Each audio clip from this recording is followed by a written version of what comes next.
It's another beautiful Monday right here in Lagos, Nigeria, and we welcome you to VOP this morning. Well, it's believed to be yet another chance, of course, for those that are alive to make a difference. Now, for us at VOP TV, we want to start by making today and indeed this new week count, all right, as we bring you yet another fresh episode of VOP this morning. I'm Moses Humphrey, and certainly delighted to introduce a new co-host with me on the program today. She is Joy Eramosele.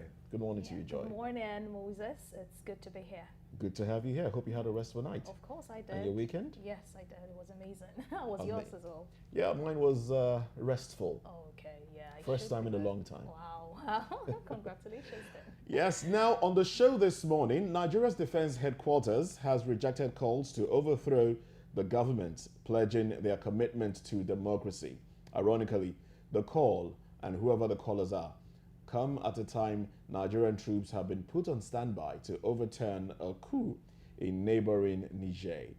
Plus, Southeast leaders are crying foul over the visible limited number of slots they've been awarded on President Tinubu's cabinet. Now, they say it's marginalization. Now, these two key topics are up for conversation this morning. In the meantime, we'd like for you to subscribe to our page on YouTube. It's Voice of the People TV. And on other social media platforms, we are at VOP TV Live. But first off, let's head to the cover pages of some papers. Let's see what the dailies have for us today. And to make sense of it all, we have joining us on the show, VOP in-house analyst, Cyril Abaku. Good morning to you, Cyril. Good morning, Moses. Great to have you on the show. Sure. Good morning, Joy. Good morning, Mr. Cyril. Welcome to the show. All right, so let's go to the Guardian newspaper now. Let's start off with the Guardian newspaper. From the Guardian, we have banner headline: Investigator probes CBN staff, consultants, NIBSS, NSPMC. On top of that one, we have how 66 days of APC plunged Nigeria into further darkness by LP. When you go further down, there's a pictorial. Underneath the pictorial, we have ministerial nomination as litmus test for APC in Southeast. Niger, military succumbs to dialogue, says coup in Nigeria's interest. Tinubu's reform. Yes, I'll take that again. Are you shocked? Let me take it again so it sinks in. Niger, military succumbs to dialogue, says coup in Nigeria's interest. Which of the militaries is saying this? Nigerian ECOWAS or the military in Niger? They have succumbed to dialogue. They are willing to talk. No, but they always wanted to talk. It was ECOWAS that said they wanted to go by force. It was no, they didn't allow the envoys to come in at some point. So they were not willing to talk at some point. No. What they always wanted was that the junta, you know, I mean, in the past few days, you would have seen Nigeria saying, apparently talking about dialogue, and suddenly it's like they're talking about war, force, and so on. So, but the junta does not. I personally don't think that the junta wanted force. They wanted to talk, but because of ECOWAS's belligerent tone all the while, they thought, you know what, if that's what you have in mind, bring it on. But if you want to talk, we're also ready to talk. I think that's where we really are. Okay. Some more headlines here. Tinubu's reform will fail without economic justice. Ending corruption, says Bakari. Shareholders point fingers over court order, barring FBNH from holding AGM. How fuel subsidy removal impedes justice administration. All right. And, oh yes, these are the headlines. Let me take the banner headline one more time, just, for emphasis sake. CBN's Fiscal Irresponsibility Acts. Investigator probes CBN staff, consultants, NIBSS, NSPMC. Cyril. Well, it is only normal that bodies like the CBN, the NNPC, NIMASA, NPA, a number of them that are involved in the highest echelons, or what they call the commanding heights of the nation's financial sector, if we are to turn the searchlight on them purely for administrative or purely for criminal justice reasons, not for political vendetta, you may find that a lot has gone under the bridge that shouldn't have been there in the first place. In the case of the CBN governor, we are wondering, this won't just be another political witch hunt. Of course, the elements are already there, that this is just a matter of witch hunting the individual. But I believe that anybody who wants to sincerely turn things around in this country, this is a board. CBN didn't release this financial account for 7 years until Friday. Imagine that sort of thing. The act clearly states that you must release those accounts every year, but the CBN didn't release these things for 7 consecutive years. I believe that if you want to go after this matter, the way it should have been done, ideally, is that we should have done investigations first before even going after Godwin Emefiele. Now it appears that all these charges will just, when they bring Emefiele back to court, they will not add. It doesn't really. But then, who was the person who was overseeing Emefiele's work that was telling him to go ahead? Shouldn't that person also be brought to face justice? So this is the point. Fairly so, actually. Fairly. It's exactly. fair. So the person yes, that gave him instructions is also brought to face. So the fact is, are you after justice? Are you after fixing the system, or you're after pursuing an individual because of perceived antagonism? So we need to be clear what it is we are pursuing when it comes to these matters. And sincerely speaking, I think it's Mr. Obazi that has been given the charge or the work to investigate the CBN. A thorough job should be done. The report should be thoroughly written, because if 2 things are going to happen, even if the government wouldn't summon the courage to take this matter up as it should be taken up, another person coming later on can still take up the report and implement it.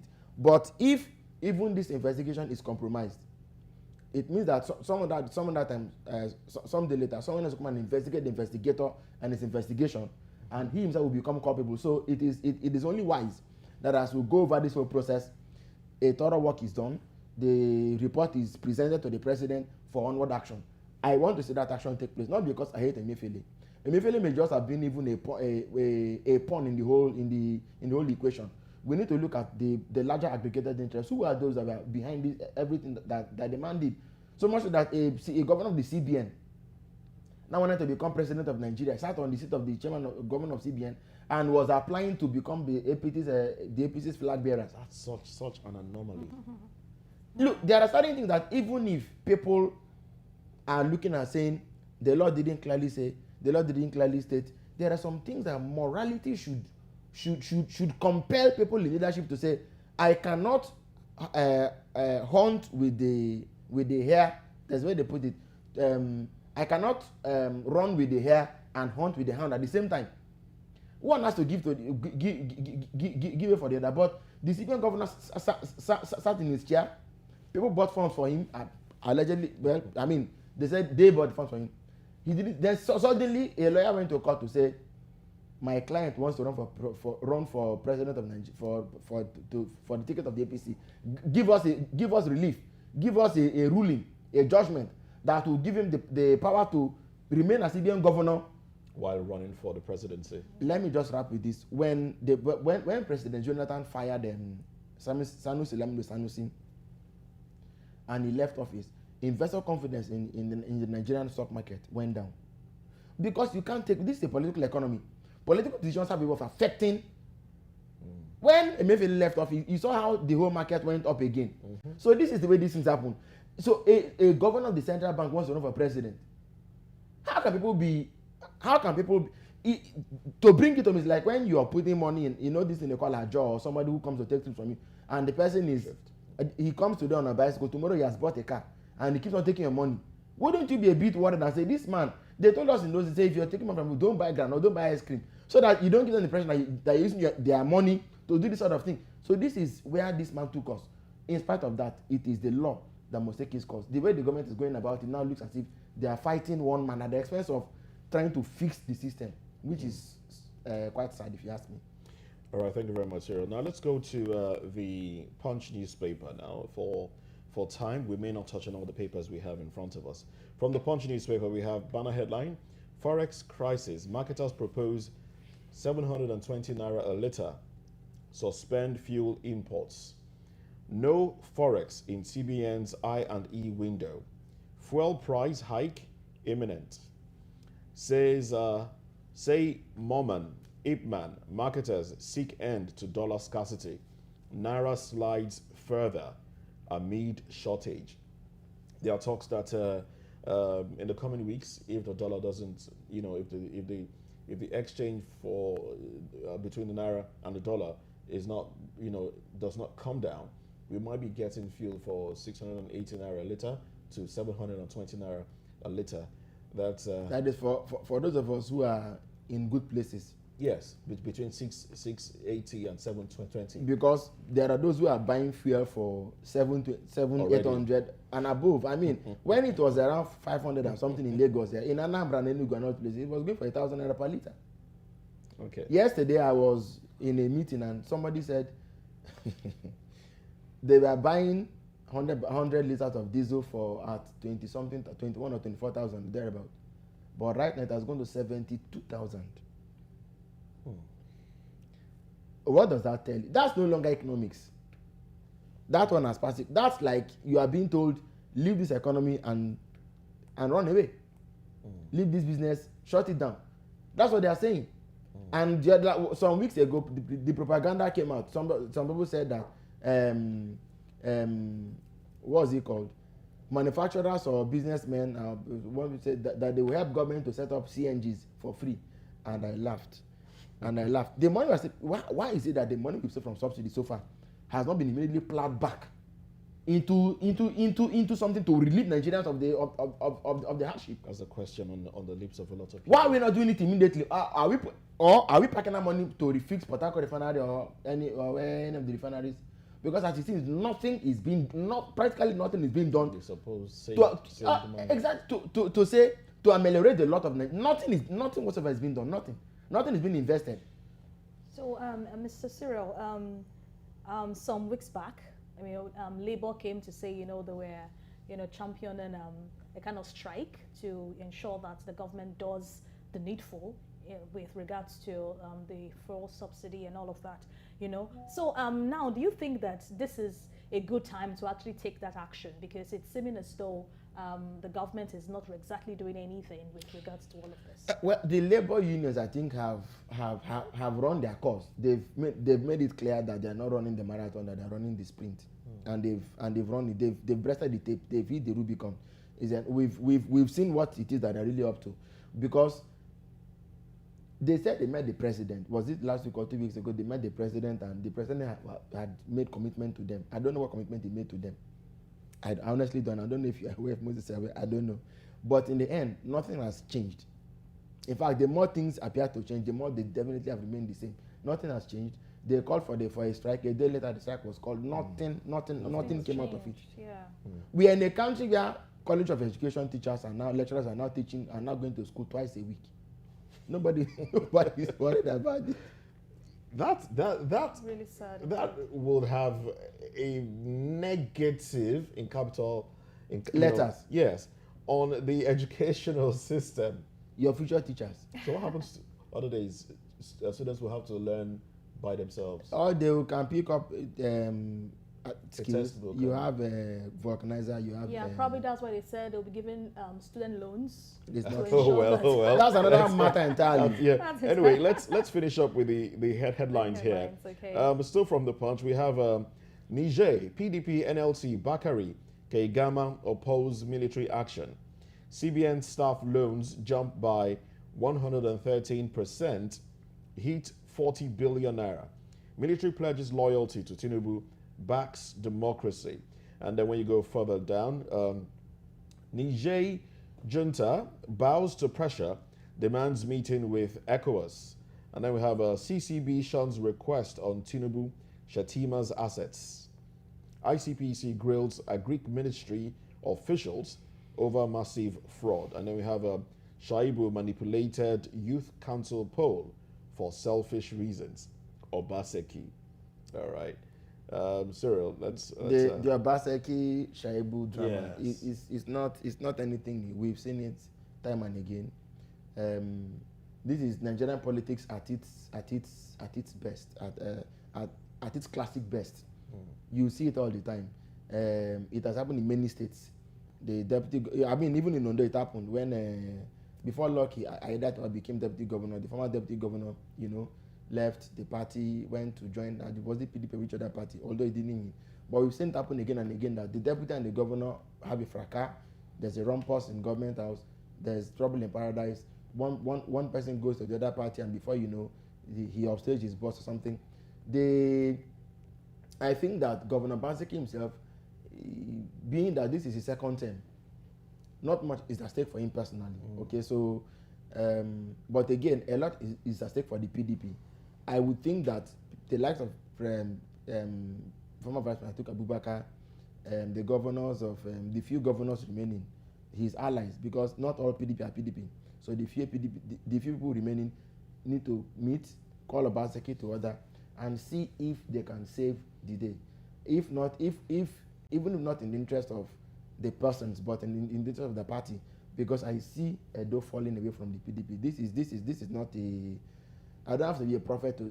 It's not telepathy. This is it. You can see. I mean, we've seen it. Do you sincerely believe that if the PDP, because now even in the PDP, we don't know how many people are truly loyal to Mr. Obaseki, because Mr. Obaseki's accusation was that the deputy governor had called some PDP members in the House of Assembly, and I told them that he already had some 5 people on his side. And that in the APC, the 7 on the APC can join together. So join together and appoint a new speaker. Men like this, men who can operate in subterranean waters, you need to take them very, very cautiously. So you don't know who is with him and who is not with him. That being the case, you never can tell where the thing just comes from the next minute. So I think that if the party can come together to say, how do we resolve this matter, since Mr. Shaibu is still, to all intents purposes, physically is still in the PDP, we don't know where his mind is, but physically we know he's in the PDP, his spirit might have left, but since his body is still here with us, his words, we can beg his spirit. Sink and swim with his boss. We can plead with him. All mouth. We can plead with him to invite his spirit back into his body and back into the PDP, I mean, and then they can. But even that is a very remote prospect right now because of how far the bad blood has spread. All right, so thank you very much, Cyril. Sorry, I wanted to ask concerning this. Do you think Nigerian politicians generally are taking this freedom of association thing a little too extreme? Yeah, too far. Because, you know, why is it that from within the space of months, weeks, people are just, you know, moving to different parties? Do you think that is even causing more harm to the political atmosphere? Right. Yeah, Cyril, we'd like for you to respond in 30 seconds. Yes. Well, so the answer to your last question is a pure yes. It's toxic. It's not good. Yeah. But to address the other matter in another 20 seconds, I think I'm more inclined to align with Chief Ganifa Blessed Memory, who said that Nigeria doesn't have enough politicians. You dignify them with by calling them. They are just a band of power-seeking rogues who just want to use political powers as vehicles to get. And once they get the power, you don't know what they really stand for. He was a welfareist in the campaign. In the elections, he has become a conservative. So you can't back on what they say. Thank you very much, Cyril. Thank you for staying with us. Now, Cyril is going to stay with us for much longer on the show today. But up next on VOP this morning, military chiefs reject call for a coup in Nigeria as they prepare to deploy in Niger Republic. Details in a moment.